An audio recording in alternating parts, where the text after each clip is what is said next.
لبيك اللهم لبيك لبيك لا شريك لك لبيك إن الحمد والنعمة لك والملك لا شريك لك لبيك اللهم بسم اللہ الرحمن الرحیم۔ ناظرین اکرام، حجاج بیت اللہ الحرام، السلام علیکم ورحمۃ اللہ وبرکاتہ۔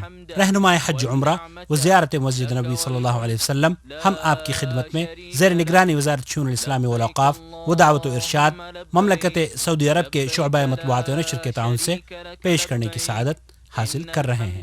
عالم اسلام کی معروف شخصیت فضیلت شیخ محمد بن صالح العثیمین رحمۃ اللہ علیہ فرماتے ہیں، الحمدللہ رب العالمین وصلی اللہ وسلم علی حج اسلام کے 5 بنیادی ارکان میں سے ایک اہم ترین رکن ہے، اور یہ اللہ تعالیٰ کا احسان ہے کہ اس نے اپنے بندوں پر حج زندگی میں ایک بار فرض فرمایا۔ حجاج بیت اللہ الحرام کے لیے ضروری ہے کہ خلوص نیت سے صرف اللہ کی رضا کے لیے اپنے حج کے سفر کا آغاز کریں، کیونکہ حدیث قدسی ہے، میں شریکوں میں سب سے زیادہ شرک سے بے پرواہ ہوں۔ جس نے کوئی ایسا عمل کیا جس میں اس نے میرے ساتھ غیر کو شریک کیا تو میں اس کو اور اس کے شریک کو چھوڑ دیتا ہوں اور اس سے بیزار ہو جاتا ہوں۔ اور دوسری نصیحت میں حجاج کرام سے یہ کروں گا کہ اتباع رسول صلی اللہ علیہ وسلم کو اپنی تمام عبادات میں ملحوظ خاطر رکھیں، اور اپنے حج کے مبارک سفر سے پہلے حج عمرے کے احکام کو تفصیل سے سیکھ لیں اور جان لیں، اور اس طریقے کو اختیار کریں جو اللہ کے رسول صلی اللہ علیہ وسلم سے ثابت ہو، کیونکہ آپ علیہ السلام نے حج کے تمام احکامات کو واضح فرما دیا، اور جب آپ نے حج کیا تو آپ اپنے صحابہ سے یہ فرما رہے تھے کہ مجھ سے اپنے حج کے مسائل سیکھ لو۔ وَإِذْ بَوَّأْنَا لِإِبْرَاهِيمَ مَكَانَ الْبَيْتِ أَلَّا تُشْرِكْ بِي شَيْئًا وَطَهِّرْ بَيْتِيَ لِلطَّائِفِينَ وَالْقَائِمِينَ وَالرُّكَّعِ السُّجُودِ وَأَذِّن فِي النَّاسِ بِالْحَجِّ يَأْتُوكَ رِجَالًا وَعَلَى كُلِّ ضَامِرٍ يَأْتِينَ مِن كُلِّ فَجٍّ عَمِيقٍ۔ مکۃ المکرمہ، روئے زمین پر اللہ اور اس کے رسول صلی اللہ علیہ وسلم کو یہ شہر دنیا کے دوسرے شہروں سے زیادہ محبوب ہے۔ اس میں کعبہ ہے جو اللہ کی عبادت کے لیے بنائے جانے والا سب سے پہلا اور قدیم گھر ہے، مسلمانوں کا قبلہ اور ان کی دلی محبت کا مرکز ہے۔ یہی وہ جگہ ہے جس کی طرف دنیا میں بسنے والے مسلمان ہر روز 5 وقت اپنا رخ کرتے ہیں۔ ان کے دل اس عبادت گاہ کی زیارت کے لیے بے قرار رہتے ہیں۔ یہی وہ جگہ ہے جس کے لیے حج کا سفر کیا جاتا ہے، یہی وہ مقام ہے جس کا طواف کیا جاتا ہے، یہی وہ عظیم منزلت والے عبادت گاہ ہے جس کی تعمیر حضرت ابراہیم علیہ السلام نے کی، یہی وہ جگہ ہے جس کے ہر چیز کو امن و امان حاصل ہے، یہی وہ مقدس عبادت گاہ ہے جو دنیا میں بسنے والوں کو توحید و امن و سلامتی کا پیغام دیتی ہے، یہی وہ جگہ ہے جہاں ایک نماز 1,00,000 نماز کا درجہ رکھتی ہے۔ ان اول بیت وضع للناس للذی ببکۃ مبارکا وہدی للعالمین فیہ آیات بینات مقام ابراہیم ومن دخله كان آمنا وَلِلَّهِ عَلَى النَّاسِ حِجُّ الْبَيْتِ مَنِ اسْتَطَاعَ إِلَيْهِ سَبِيلًا وَمَنْ كَفَرَ فَإِنَّ اللَّهَ غَنِيٌّ عَنِ الْعَالَمِينَ۔ اللہ رب العالمین نے اس دنیا میں بسنے والوں کی گمراہی کے اندھیروں کو دور کرنے کے لیے اپنے آخری نبی محمد صلی اللہ علیہ وسلم پر دین اسلام جیسی عظیم نعمت کا نزول فرمایا، تاکہ آپ صلی اللہ علیہ وسلم جن و انس پر اس بات کو واضح فرما دیں کہ ان کی تخلیق کا مقصد اللہ رب العالمین کی عبادت ہے۔ فقد ثبت عن النبي صلی اللہ علیہ رسول اکرم صلی اللہ علیہ وسلم نے ارشاد فرمایا، اسلام کی بنیاد 5 چیزوں پر ہے، اس بات کی گواہی دینا کہ اللہ کے سوا کوئی معبود نہیں، اور یہ کہ محمد صلی اللہ علیہ وسلم اللہ کے آخری رسول ہیں، اور نماز قائم کرنا، زکوٰۃ دینا، رمضان کے روزے رکھنا، اور حج بیت اللہ۔ حج اسلام کے ارکان میں سے ایک اہم ترین رکن ہے، اور اس وقت تک ایک شخص کا اسلام مکمل نہیں ہوتا جب تک کہ صاحب استطاعت حج نہ کر لے۔ حج ہر اس مسلمان مرد و عورت پر زندگی میں ایک بار فرض ہے جو اس کی طاقت رکھتا ہو، اس کی طرف راستے کی استطاعت رکھتا ہو، عاقل ہو، بالغ ہو اور آزاد ہو۔ حج بیت اللہ کی ادائیگی کے لیے ہر سال دنیا کے تمام ممالک سے لاکھوں مسلمان اس مقدس زمین پر تشریف لاتے ہیں، اور حکومت خادم الحرمین شریفین حفظہ اس بات کا خاص خیال رکھتی ہے کہ حجاج بیت اللہ الحرام کو مملکت سعودی عرب کی روئے زمین پر ہر وہ چیز میسر ہو جس کی انہیں دوران قیام ضرورت ہو سکتی ہے۔ حکومت کے تمام شعبے اس اہم ترین فریضے کے لیے آئے ہوئے اللہ کے مہمانوں کی خدمات کے لیے ہمہ وقت تیار رہتے ہیں اور حجاج کرام کی بہتر سے بہتر خدمت کو اپنا فرض عین سمجھتے ہوئے اسے پورا کرتے ہیں۔ ضیاء الرحمان کی اس روئے زمین پر آمد سے لے کر ان کی واپسی تک امن و سلامتی کے تمام تر وسائل پیش کیے جاتے ہیں۔ حکومت خادم الحرمین شریفین حفظہ اللہ کی جانب سے اے اللہ کے مہمانوں، آپ کے لیے، آپ کی راحت کے لیے تمام تر سہولتیں مہیا کی گئی ہیں، ان گنت پروجیکٹس آپ کے لیے کھول دیے گئے ہیں، لہذا ہم اس بلد الحرمین میں آپ کا خیر مقدم کرتے ہیں اور آپ سے درخواست کرتے ہیں کہ اپنے آرام اور سہولیات کے لیے ان چیزوں سے فائدہ اٹھانے میں بالکل تردد نہ کریں۔ ہم اس مقدس سرزمین پر آپ کو خوش آمدید کہتے ہیں۔ الحج أشهر معلومات فمن فرض فيهن الحج فلا رفث ولا فسوق ولا جدال في الحج وما تفعلوا من خير يعلمه الله وتزودوا فإن خير الزاد التقوى واتقون يا أولي الألباب۔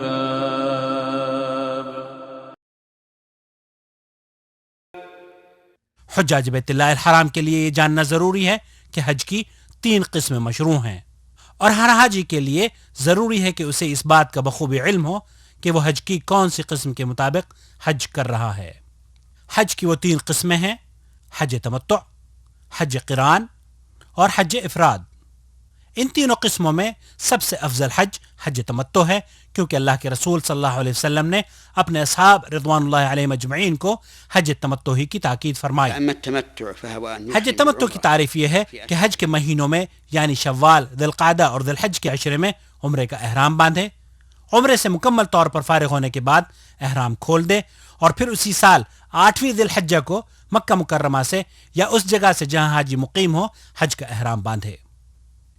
حج تمتع کرنے والے پر قربانی واجب ہے اور اگر جانور میسر نہ ہو پائے تو بدلے میں 10 روزے رکھے، 3 حج کے دوران اور 7 گھر واپس آ کر۔ اور حج قران یہ ہے کہ حج اور عمرے دونوں کا ایک ساتھ ہی احرام باندھے، ایسی حالت میں حج قربانی کے دن ہی حج اور عمرہ دونوں سے حلال ہوگا۔ حج قران کرنے والے کے لیے ضروری ہے کہ مکہ مکرمہ میں آنے کے بعد بیت اللہ کا طواف کرے، سعی کرے اور اپنے احرام کو نہ کھولے۔ حج قران کرنے والے پر بھی قربانی واجب ہے اور اگر جانور میں سر نہ ہو پائے تو بدلے میں 10 روزے رکھے، 3 حج کے دوران اور 7 گھر واپس آ کر۔ اور حج افراد یہ ہے کہ حاجی صرف حج کی نیت کرے اور مکہ مکرمہ میں داخل ہونے کے بعد طواف قدوم کرے، سعی کرے اور یوم نحر تک اپنے احرام کو نہ کھولے۔ حج افراد کرنے والے پر قربانی واجب نہیں۔ حج کی تینوں قسموں میں سے سب سے افضل قسم حج تمتع ہے، اس کے بعد قران اور اس کے بعد حج افراد۔ حج کے ارکان عموماً احرام کے ساتھ شروع ہوتے ہیں اور جس کا معنی یہ ہے کہ حاجی میقات پر پہنچ کر حج کی نیت کرتا ہے۔ میقات 5 ہیں۔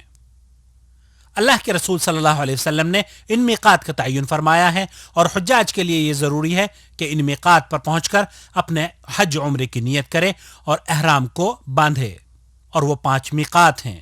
ذوالحلیفہ مدینے والوں کے لیے ذوالحلیفہ ہے اور آج کل ابیار علی سے احرام باندھا جاتا ہے۔ جحفہ شام والوں کے لیے جحفہ ہے اور آج کل اس کے قریب رابغ نامی شہر سے احرام باندھا جاتا ہے۔ قرن المنازل نجد والوں کے لیے قرن المنازل ہے، یہ مقام آج کل السیل الکبیر کے نام سے جانا جاتا ہے۔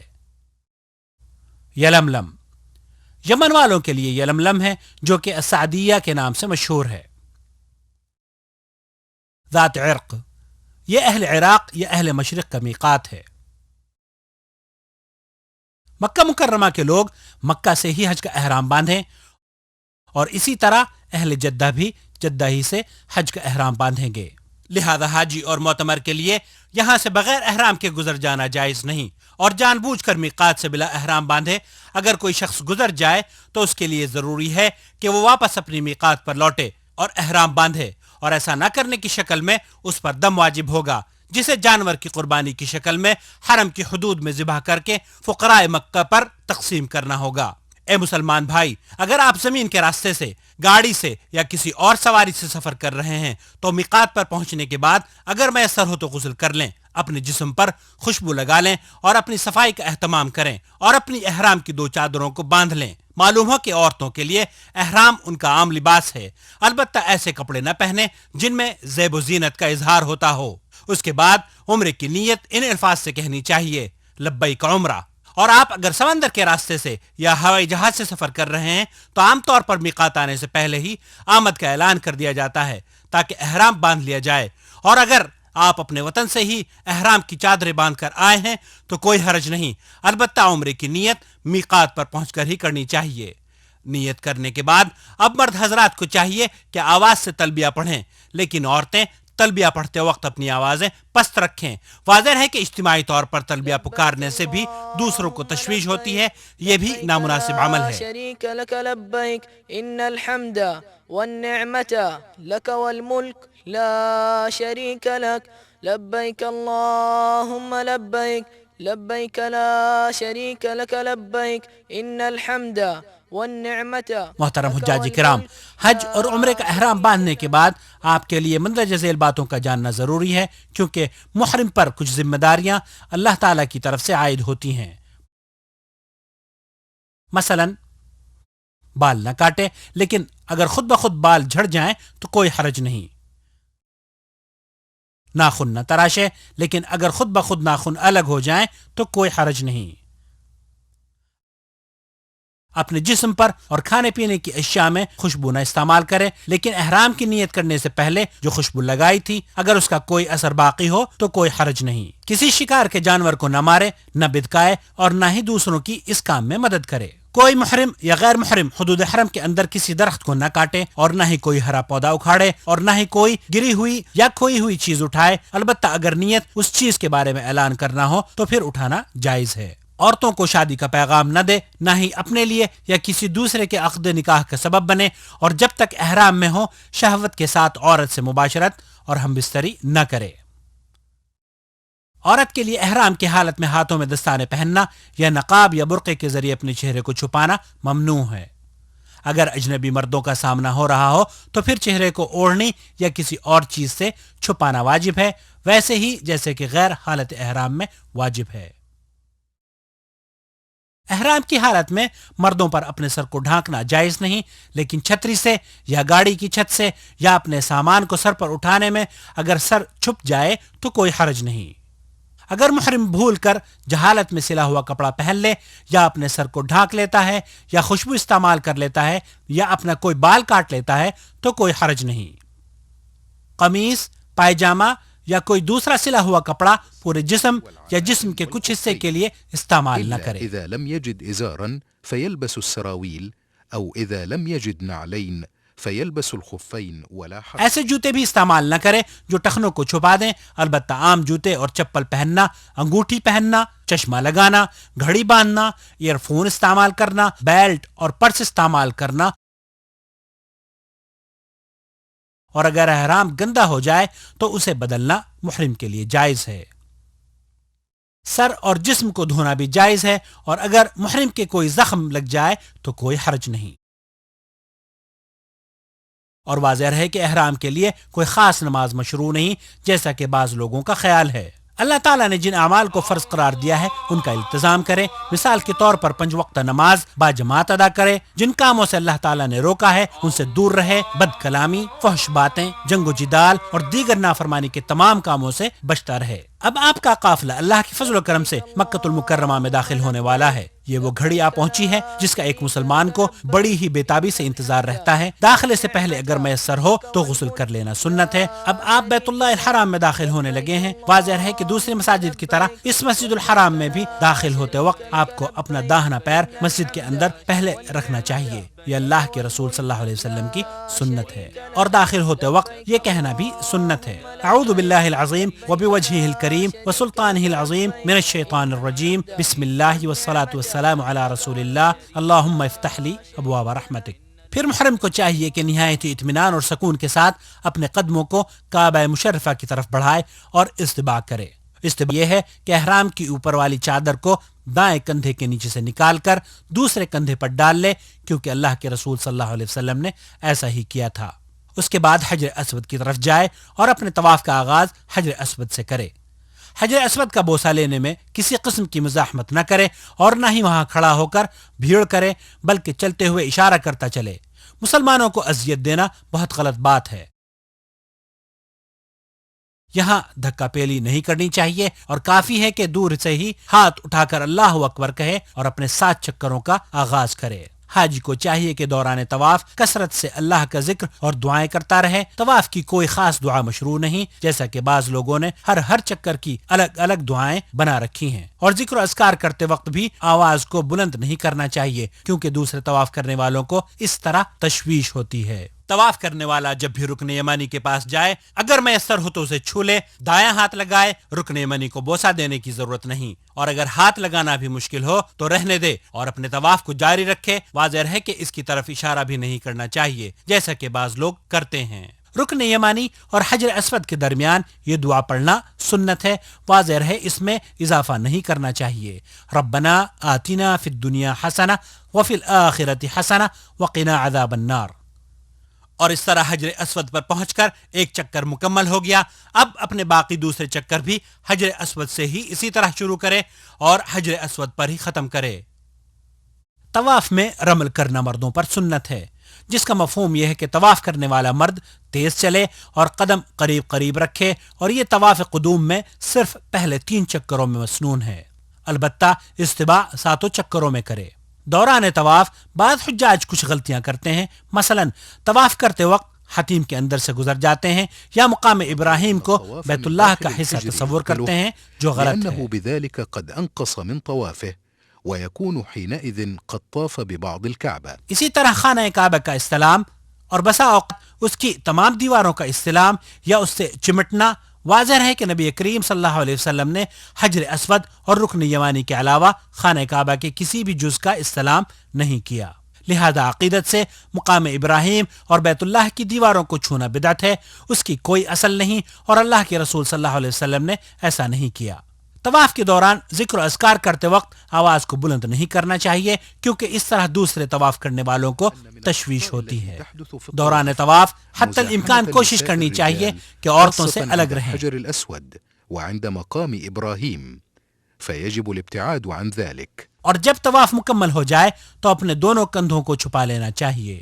طواف پورا ہونے کے بعد اگر میسر ہو تو مقام ابراہیم پر 2 رکعت نماز پڑھے، اور اگر وہاں جگہ نہ مل پائے تو مزاحمت نہ کرے، بلکہ پورے حرم میں جہاں آسانی سے جگہ مل جائے وہیں نماز پڑھ لے۔ واضح رہے کہ نماز کو نبی کریم صلی اللہ علیہ وسلم کے طریقے کے مطابق ادا کرے، اور ان 2 رکعتوں میں پہلی رکعت میں سورہ فاتحہ کے بعد سورہ کافرون قل یا ایھا الکافرون اور دوسری میں سورہ اخلاص یعنی قل ھو اللہ احد پڑھنا سنت ہے، اور اگر کوئی دوسری صورتیں بھی ان میں پڑھ لے تو بھی جائز ہے۔ اس کے بعد دعا کرے اور پھر حجر اسود کا استلام کرے، اور اس کے بعد آب زمزم پیے اور صفا مروہ کے درمیان 7 چکر لگانے کے لیے کوہ صفا کی طرف نکل جائے، اس پر چڑھے یا اس کے قریب کھڑے ہو کر یہ دعا کرے ابدأ بما بدأ اللہ به، اور یہ آیت پڑھے ان الصفا والمروة من شعائر الله فمن حج البيت او اعتمر فلا جناح عليه ان يطوف بهما ومن تطوع خيرا فان الله شاكر عليم۔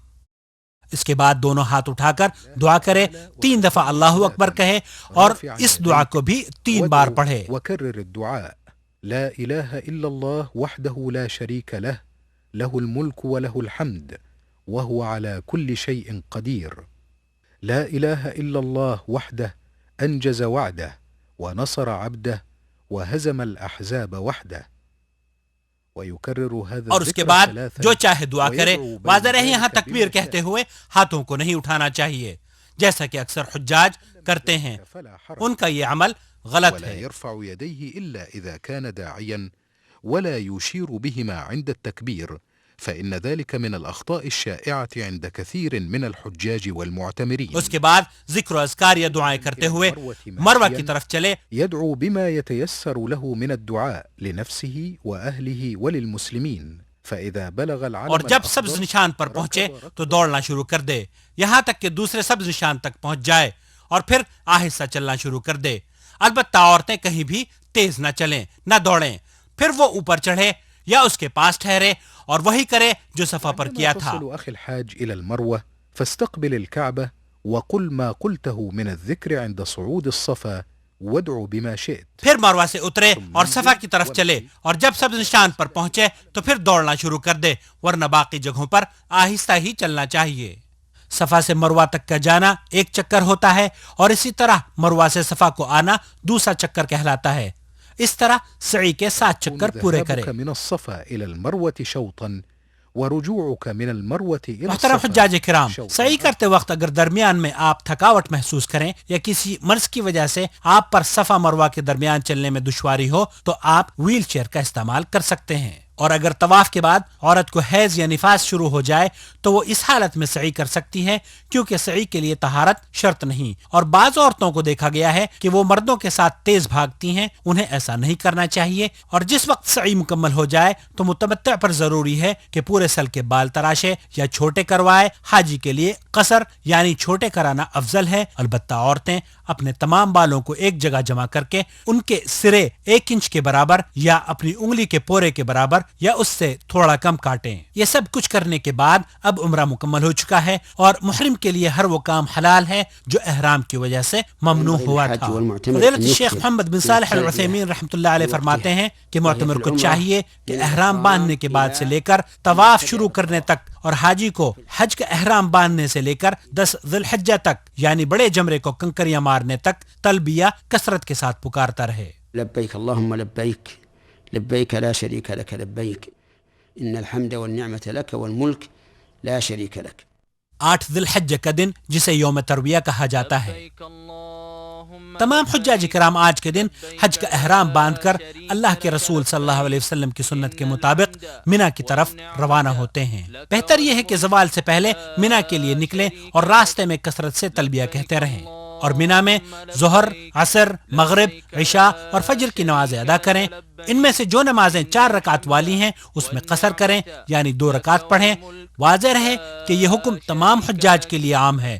مکہ والوں کے لیے بھی اسی طرح سے ہے جس طرح دور سے آئے ہوئے حاجیوں کے لیے ہے. حجاج کے لیے سنت یہ ہے کہ یہ وہ رات منا میں گزاریں اور فجر کی نماز پڑھنے کے بعد اگلے دن یعنی 9 ذی الحجہ کو سورج طلوع ہونے کے بعد منا سے عرفات کے لیے تلبیہ پکارتے ہوئے اللہ کا ذکر کرتے ہوئے روانہ ہوں. 9 ذی الحجہ کا دن جسے یوم عرفہ کہا جاتا ہے، اس دن حجاج کرام میدان عرفہ کی طرف نکلتے ہیں. مسلمان اس دن طلوع شمس سے لے کر غروب آفتاب تک عرفات کے میدان میں ٹھہرتے ہیں. حجاج کرام، اس دن کی بڑی فضیلت احادیث مبارکہ میں بیان ہوئی ہے. یہ وہ دن ہے جس کے بارے میں نبی کریم صلی اللہ علیہ وسلم نے ارشاد فرمایا، الحج عرفہ، حج عرفہ کے دن کا نام ہے. مسنون یہ ہے کہ اگر میسر ہو تو حاجی وادی نمرہ میں رہے، ورنہ تو پورا میدان عرفہ ٹھہرنے کی جگہ ہے. اور متعدد مقامات پر ایسے سائن بورڈز بھی لگائے گئے ہیں جن میں حجاج کی سہولت کے لیے مقامات کی نشاندہی کر دی گئی ہے. محترم ضیوف الرحمان، اس دن جتنی بھی ہو سکے زیادہ سے زیادہ دعائیں مانگنی چاہیے. شاید کہ چند لمحات کی دعائیں پوری زندگی کی سیاہیوں کو دھو کر روشنی میں بدل دیں اور مصائب و آلام دور ہو جائیں. اس روز مسلمانان عالم کے لیے، اسلام کی سربلندی کے لیے، اپنے لیے، اپنے اقرباء اور اہل و عیال کے لیے دعائیں کرنی چاہیے. اور جب ظہر کا وقت ہو جاتا ہے تو امام صاحب خطبے کا آغاز کرتے ہیں. اس خطبے میں وہ امت مسلمہ کو واعظ و نصیحت کرتے ہیں اور مسلمانوں کو مذہبی تعصب سے دور رہنے اور اخوت اور بھائی چارگی کا سبق دیتے ہیں. اس روز ظہر کے وقت 1 اذان اور 2 تکبیروں کے ساتھ ظہر اور عصر کی 2 رکعتیں جمع کر کے پڑھنا سنت ہے. واضح رہے کہ جو حضرات میدان عرفات میں اپنے خیموں میں ظہر کے وقت ظہر اور عصر کے وقت عصر کی نمازیں پڑھتے ہیں ان کا یہ عمل سنت کے خلاف ہے. حجاج چاہے مکہ سے آئے ہوں یا بیرون ممالک سے، تمام کے لیے یہاں نماز قصر اور جمع پڑھنا سنت ہے. بہت سے حجاج کو دیکھا گیا ہے کہ غروب آفتاب سے پہلے عرفات کے میدان کو چھوڑ دیتے ہیں. ان کا یہ عمل بھی سنت کے خلاف ہے. وهذا غير جائز لأنه مخالف لفعل النبي صلى الله عليه وسلم. بعض لوگ جبل عرفات کی چوٹی تک پہنچنے کی کوشش کرتے ہیں، دھکا پیلی کرتے ہیں، دوسروں کو ایذا رسانی کا سبب بنتے ہیں. واضح رہے کہ چوٹی پر چڑھ کر وہاں نماز پڑھنے اور اسے عقیدت سے چھونے کی کوئی دلیل نہیں، یہ اعمال بدعت ہیں۔ بعض لوگوں کو دیکھا گیا ہے کہ دعا کرتے وقت جبل عرفہ کی طرف رخ کرتے ہیں، ان کا یہ عمل بھی سنت کے خلاف ہے، اور سنت قبلہ رخ ہو کر دعا کرنا ہے۔ اللهم إني أعوذ بك من الكفر والفقر ومن عذاب القبر لا إله إلا أنت اللهم أنت ربي لا إله إلا أنت خلقتني وأنا عبدك وأنا على عهدك ووعدك ما استطعت أعوذ بك من شر ما صنعت وأبوء لك بنعمتك علي وأبوء بذنبي فاغفر لي إنه لا يغفر الذنوب إلا أنت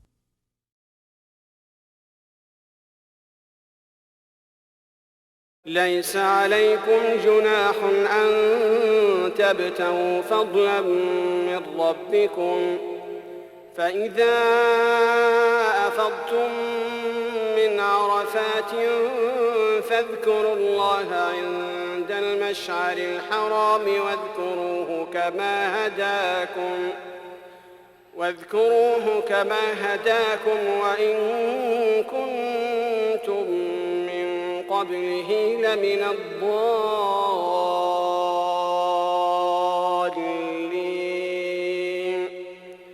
ثم أفيضوا من حيث أفاض الناس واستغفروا الله إن الله غفور رحيم مزدلفہ 9 ذی الحجہ کو سورج غروب ہو جانے کے بعد حجاج اکرام کے قافلے اللہ کا ذکر کرتے ہوئے مزدلفہ کی طرف روانہ ہوتے ہیں تاکہ وہاں پہنچ کر مغرب کی 3 رکعت اور عشاء کی 2 رکعت اکٹھی 1 اذان اور 2 اقامتوں کے ساتھ پڑھیں اور وہیں پر قیام کریں۔ لبيك اللهم لبيك لبيك لا شريك لك لبيك۔ بعض حجاج کو دیکھا گیا ہے کہ وہ مغرب اور عشاء کی نماز کی پرواہ کیے بغیر سیدھے مزدلفہ میں داخل ہوتے ہی کنکریاں جمع کرنی شروع کر دیتے ہیں۔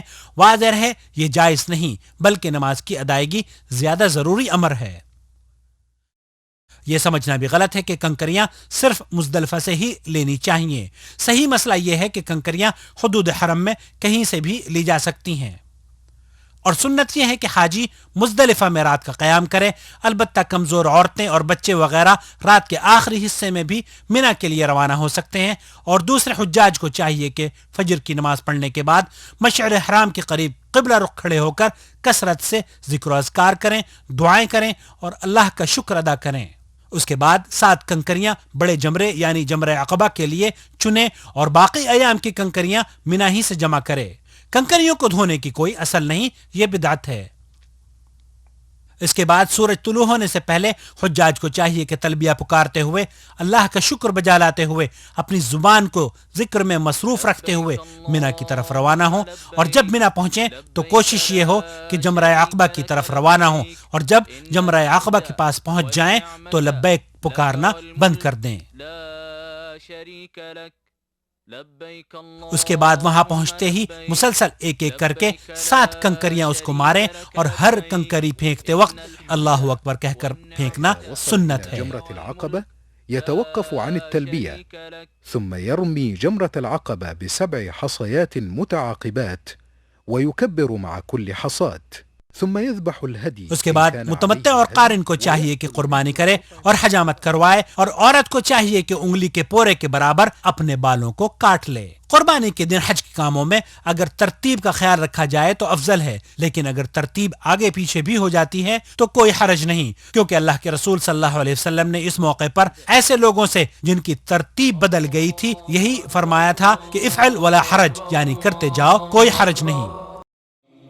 وَأَتِمُّوا الْحَجَّ وَالْعُمْرَةَ لِلَّهِ فَإِنْ أُحْصِرْتُمْ فَمَا اسْتَيْسَرَ مِنَ الْهَدْيِ وَلَا تَحْلِقُوا رُؤُوسَكُمْ حَتَّى يَبْلُغَ الْهَدْيُ مَحِلَّهُ فَمَنْ كَانَ مِنْكُمْ مَرِيضًا أَوْ بِهِ أَذًى مِنْ رَأْسِهِ رأسه ففدية من صيام أو صدقة أو نسك فإذا أمنتم فمن تمتع بالعمرة إلى الحج فما استيسر من الهدي از حجاج جمرات کو کنکریاں مارتے ہوئے کئی غلطیاں کر گزرتے ہیں. مثال کے طور پر حجاج اکرام کا یہ سوچنا کہ وہ کنکریاں جمرات کو نہیں شیطان کو مار رہے ہیں، حالانکہ وہ شیطان نہیں بلکہ اللہ تعالیٰ کا حکم سمجھ کر کنکریاں مارنی چاہیے. بعض حضرات بڑی بڑی کنکریاں، پتھر اور جوتے اور لکڑی وغیرہ مارتے ہیں اور گالیاں تک دے دیتے ہیں. یہ تمام امور غیر شرعی ہیں جسے اللہ کے رسول صلی اللہ علیہ وسلم نے منع فرمایا ہے. کنکریاں مارتے وقت دھکم پیل اور مار دھاڑ کرنا بھی خلاف شرع بات ہے. کوشش یہ ہونی چاہیے کہ بغیر کسی کو تکلیف پہنچائے کنکریاں ماریں. واضح ہے کہ جمرات کو کنکریاں لگنا ضروری نہیں، بلکہ اگر حوض میں بھی کنکری گر جائے تو شمار ہوں گی. بعض لوگوں کی کنکریوں کا نشانہ صرف حجاج ہی بنتے ہیں، یہ صحیح نہیں ہے. بیک مشت یعنی ایک مرتبہ ہی ساری کنکریاں مار دینا بھی صحیح نہیں ہے. سنت یہ ہے کہ کنکریاں ایک ایک کر کے ماری جائیں اور ہر کنکری کے ساتھ تکبیر کہی جائے. اور جب جمرہ عقبہ کو کنکریاں مار لی جائیں اور بال کٹوا لیے جائیں تو اب حاجی پر عورتوں کے سوا ہر دوسری اشیاء حلال ہو گئیں. اب حاجی سلے ہوئے کپڑے پہن سکتا ہے. اس کے بعد حاجی کو طواف افادہ کرنے کے لیے مکہ مکرمہ چلے جانا چاہیے. طواف افادہ حج کا رکن ہے، لہذا باوضو ہو کر طواف کرے. اور اس کے بعد اگر حاجی نے صرف حج کا احرام باندھا تھا یا حج قران کا اور پہلے طواف قدوم کے بعد صفا مروہ کی سعی کر چکا ہے تو وہی اس کے لیے کافی ہے. اور اگر متمتع ہے تو اسی طرح سے سعی کرے جیسے کہ پہلے بیان ہو چکا ہے. سعی سے فارغ ہونے کے بعد اب حاجی کا احرام پورے طور پر ختم ہو چکا ہے اور جو کام احرام کی وجہ سے ناجائز تھے اب سب جائز ہو گئے ہیں. واضح رہے کہ طواف افادہ ایام مینا میں کسی بھی دن کیا جا سکتا ہے. ایام تشریق 11ویں، 12ویں اور 13ویں ذی الحجہ. اس کے بعد حاجی کو منا واپس آ جانا چاہیے تاکہ ایام تشریق وہیں قیام کرے. اب جو شخص 2 راتیں گزار کر واپس آنا چاہے اس کے لیے اللہ تعالیٰ نے اجازت عطا فرمائی ہے. وَاذْكُرُوا اللَّهَ فِي أَيَّامٍ مَّعْدُودَاتٍ فَمَن تَعَجَّلَ فِي يَوْمَيْنِ فَلَا إِثْمَ عَلَيْهِ وَمَن تَأَخَّرَ فَلَا إِثْمَ عَلَيْهِ لِمَنِ اتَّقَى وَاتَّقُوا اللَّهَ وَاعْلَمُوا أَنَّكُمْ إِلَيْهِ تُحْشَرُونَ. اور حجاج کرام پر ایام تشریق میں واجب ہے کہ سورج ڈھلنے کے بعد یعنی زوال کے بعد پہلے چھوٹے جمرے کو 7 کنکریاں مارے اور پھر جمرہ درمیانی کو بھی 7 کنکریاں مارے اور ہر کنکر پر اللہ اکبر کہتا رہے. اور سنت یہ ہے کہ چھوٹے جمرے کو کنکریاں مارنے کے بعد دعا مانگی جائے اور اسی طرح درمیانی جمرے کو بھی کنکریاں مارنے کے بعد قبلہ رخ ہو کر دعا کرنی چاہیے. البتہ جمرہ عقبہ جو آخری ہے اس کو کنکریاں مارنے کے بعد دعا کے لیے نہ کھڑا ہوا جائے، اس لیے کہ اللہ کے رسول صلی اللہ علیہ وسلم نے اس کے پاس دعا نہیں کی تھی.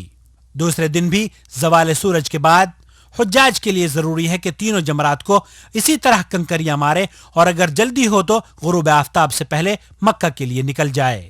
اگر جلدی نہیں تو رات مینا میں گزارے اور تیسرے دن زوال آفتاب کے بعد تینوں جمرات کو کنکریاں مارے اور پھر مکہ مکرمہ کے لیے نکل جائے اور جب گھر واپس لوٹنے کا ارادہ کرے تو طواف وداع کرے. طواف وداع. حجاج کرام ایک بار پھر آپ کا قافلہ مکہ المکرمہ میں حج کے احکامات کو پورا کرتا ہوا لوٹ آیا ہے. یہاں آپ کو بیت اللہ کو چھوڑ کر جانے سے پہلے طواف وداع کرنا ہے. رسول اکرم صلی اللہ علیہ وسلم کا فرمان ہے کہ کوئی شخص بھی اس وقت تک مکہ چھوڑ کر اپنے وطن نہ جائے جب تک کہ وہ بیت اللہ کا طواف نہ کر لے. رواہ مسلم. امتثالا لأمره صلى الله عليه وسلم الذي قال لا ينفرن أحدكم حتى يكون آخر عهده بالبيت. لیکن حائضہ اور نفاس والی عورت کے لیے رخصت ہے. واضح ہے کہ طواف وداع کے بعد پچھلے قدموں باہر آنا قطعا جائز نہیں. اس کے ساتھ ہی حج مکمل ہو گیا. فللہ الحمد. یہاں اس بات کی مزید وضاحت کر دینا زیادہ بہتر ہوگا کہ ان اعمال کا حج کے اعمال سے کوئی تعلق نہیں، لیکن چونکہ اللہ تعالیٰ نے حجاج کرام کو یہ موقع عنایت فرمایا کہ وہ بلد الحرمین شریفین میں حاضر ہوں تو ان کے لیے یہ سنہری موقع ہے کہ مسجد نبوی صلی اللہ علیہ وسلم کی زیارت بھی کرتے چلیں. یہاں نمازیں پڑھ لیں، کیونکہ اس مسجد میں نماز پڑھنے کا ثواب باقی تمام مساجد سے 1000 درجہ زیادہ ملتا ہے، سوائے مسجد الحرام کے، کیونکہ اس میں ایک نماز کا ثواب 1,00,000 نماز کے ثواب کے برابر ہے۔ الحرام ب100,000 صلاة ثم ليسلم على رسول الله صلى الله عليه وسلم۔ اور جب آپ مسجد نبوی میں تشریف لائیں تو داخل ہوتے وقت دایاں پیر پہلے داخل کریں اور یہ دعا پڑھیں جو کہ دوسری مساجد کے داخلے کے وقت بھی پڑھی جاتی ہے۔ اعوذ باللہ العظیم وبوجہہ الکریم وسلطانہ القدیم من الشیطان الرجیم، بسم اللہ والصلاة والسلام علی رسول اللہ، اللہم افتح لی ابواب رحمتک۔ مسجد نبوی میں داخل ہونے کے بعد تحیۃ المسجد کی 2 رکعتیں پڑھنا سنت ہے، کیونکہ اللہ کے رسول صلی اللہ علیہ وسلم نے فرمایا ہے کہ جب تم میں سے کوئی شخص مسجد میں داخل ہو تو اس وقت تک نہ بیٹھے جب تک 2 رکعتیں نہ پڑھ لے۔ واضح ہے کہ نماز کی زبان سے نیت کرنا بدعت ہے۔ بہتر یہ ہے کہ اگر جگہ آسانی سے مل جائے تو ریاض الجنہ میں پڑھے، اور جگہ نہ ملنے کی صورت میں پوری مسجد میں کہیں بھی پڑھ لے۔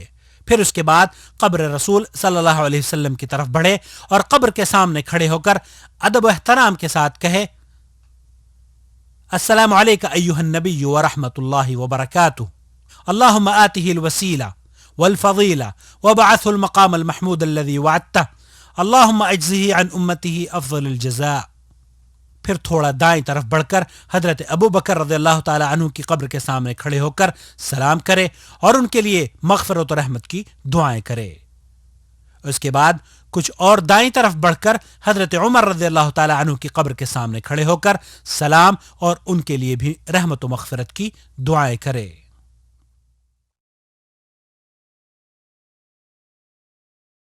بعض لوگوں کو دیکھا گیا ہے کہ زیارت قبر رسول صلی اللہ علیہ وسلم کے وقت دیواروں اور لوہے کی سلاخوں پر ہاتھ پھیرتے ہیں، کھڑکیوں میں برکت حاصل کرنے کے لیے دھاگے وغیرہ باندھتے ہیں اور دعا کے وقت قبلے کی بجائے قبر کی طرف رخ کرتے ہیں۔ یہ تمام اعمال جائز نہیں، خرافات ہیں۔ صحیح بات یہ ہے کہ آدمی دعا کے وقت قبلہ رخ کھڑا ہو۔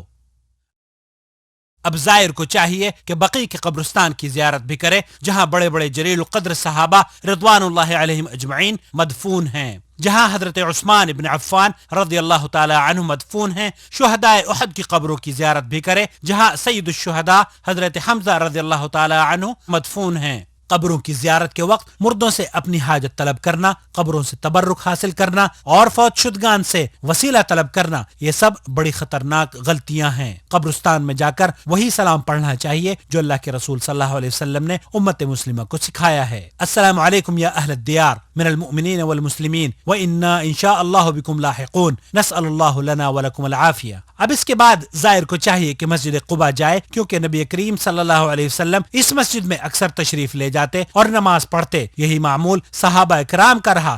زائرین کرام، باقی جتنی زیارتیں مدینہ منورہ میں بنائی ہوئی ہیں، مثلا 7 مساجد وغیرہ، ان کا شریعت میں کوئی ثبوت نہیں، لہذا بلا وجہ ادھر ادھر گھومنے سے بچ کر ان اعمال کو اختیار کرنا زیادہ بہتر ہوگا جن کا شریعت میں ثبوت موجود ہے۔ واضح ہے کہ 40 نمازوں کی ادائیگی کا ثبوت بھی قرآن و سنت میں نہیں۔ آخر میں فضیلت شیخ محمد بن صالح العثیمین رحمۃ اللہ علیہ فرماتے ہیں کہ حاجی کو اپنے وطن لوٹ کر گناہوں کی طرف نہیں لوٹنا چاہیے، اور جب جب معصیت اور گناہ کی طرف دل مائل ہو تو اسے چاہیے کہ اپنے حج کے ایام کی یاد کو تازہ کر لے۔ ایسا کرنے سے اس کی یہ سنہری یادیں انشاءاللہ تعالی اسے معصیت اور گناہوں سے دور رہنے میں معاون و مددگار ثابت ہوں گی۔ اللہ تعالیٰ سے دعا ہے کہ آپ کے حج کو حج مبرور بنا دے، قابل قدر سعی و محنت اور معاف کیا ہوا گناہ بنا دے۔ اپنے بھائی محمد عاقل کو اجازت دیجیے۔ اس کی